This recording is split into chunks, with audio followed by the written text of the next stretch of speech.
Cette vidéo a été conçue en but de formation seulement. Elle ne contient aucune information sensible. Je vous propose ici une courte introduction au moteur 4 temps. Donc, on va voir brièvement les pièces, comment elles interagissent les unes avec les autres pour produire notre puissance de moteur. Voici 5 questions auxquelles on va répondre pour prendre conscience qu'on en connaît beaucoup sur les moteurs.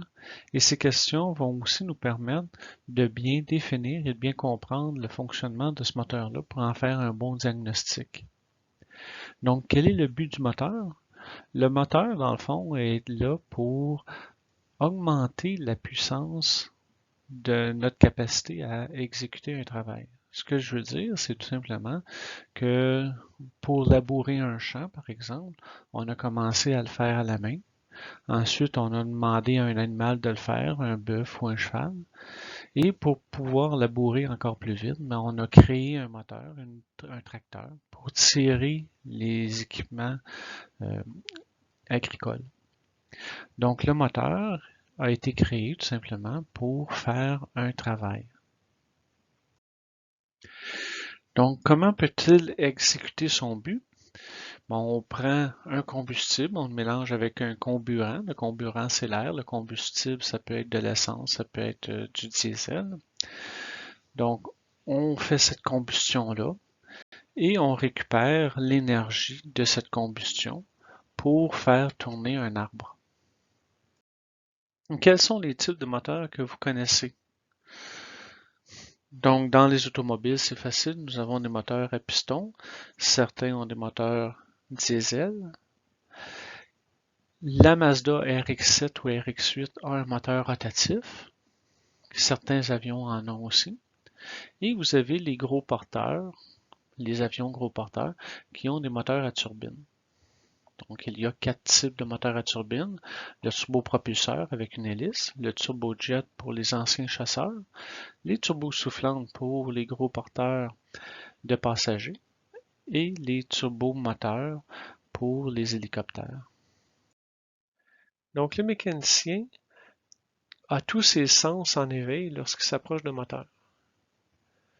Donc, il fera attention pour lui parce que pour être sécuritaire alentour du moteur, mais il va mettre toute sa concentration à écouter tous les sons qui pourraient indiquer un problème, une anomalie. Il va apercevoir, il va vérifier, il va être attentif à tout ce qui peut se ressembler à une craque, à une pièce lousse, lâche ou à une pièce manquante. Son toucher va toucher les pièces pour s'assurer de la bonne température de fonctionnement de ces pièces-là. Une pièce qui est normalement froide, si elle est chaude, indique un problème. Son odorat pour les fuites, détecter des fuites de gaz, d'essence ou d'huile ou de plastique brûlé, des choses comme ça. Donc, le mécanicien va porter une attention particulière à tout ce qui se passe alentour du moteur. Ici, de façon individuelle, je vous propose de me dessiner un moteur, de ce que vous connaissez d'un moteur. Donc, normalement, on sait combien de cylindres notre moteur est constitué dans notre automobile. Donc, c'est quoi un cylindre? Qu'est-ce que ça pourrait être la représentation d'un cylindre? Ensuite de ça, on appelle ça un moteur à piston. Bon, c'est quoi un moteur à piston? C'est quoi un piston? Donc, ensuite de ça, essayez de voir ce que vous connaissez et faites un petit dessin de ce moteur-là que vous connaissez. Qu'il soit élémentaire, c'est pas grave, on va voir un peu plus loin toutes les parties du moteur. Donc, voici mon dessin. Comme je vous disais, je commence avec le cylindre. Un cylindre, c'est comme un verre, mais inversé. Donc, le fond du verre est vers le haut. Ensuite de ça, on a un piston. Un piston, c'est comme une espèce de disque qui se promène de haut en bas dans le cylindre. La bielle est la partie verte, c'est-à-dire la partie rouge, qui est accrochée au piston et qui va s'accrocher par le bas à un vilebrequin, la partie verte. Et le mouvement linéaire du piston est transmis au vilebrequin pour le faire tourner. Pour faire rentrer le mélange air-essence et pour faire sortir les gaz d'échappement, on a besoin de portes. Ces portes-là, on les appelle des soupapes. Donc, il y a une soupape d'admission et une soupape d'échappement. Pour l'ouverture et la fermeture des soupapes, nous avons besoin d'un arbre à cames. Un arbre à cames, c'est une tige droite sur laquelle on est venu mettre une came. La came, c'est une forme en œuf, donc une forme concentrique avec un lobe plus grand que l'autre côté.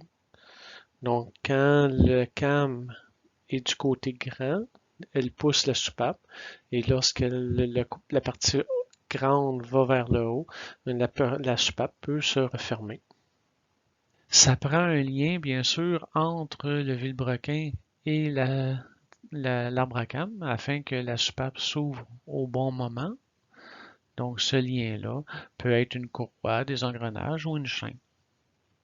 Vous voyez que le piston est plus petit que notre cylindre. Donc, pour faire l'étanchéité entre le piston et notre cylindre, nous allons ajouter des segments. Sur l'image ici, on voit tous les mouvements des pièces à l'intérieur du moteur. Donc, on voit le piston qui va de haut en bas, qui entraîne la bielle et le vilebrequin.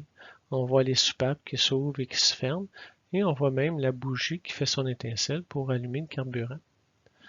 Donc, les chiffres qui passent à gauche du dessin sont les temps du moteur. Le premier temps moteur, c'est l'admission. On fait entrer le mélange à essence. Le deuxième, la soupape d'admission ferme et notre cylindre, notre chambre à combustion est fermée. Donc, la compression, la pression augmente. La bougie allume en fin de course du piston. Le carburant, le mélange s'enflamme et pousse le piston vers le bas. C'est ce qu'on appelle la détente. Et ensuite de ça, lorsque le piston remonte, la soupape d'échappement s'ouvre et les gaz sont expulsés vers l'extérieur. Voici une brève introduction de notre moteur à 4 temps.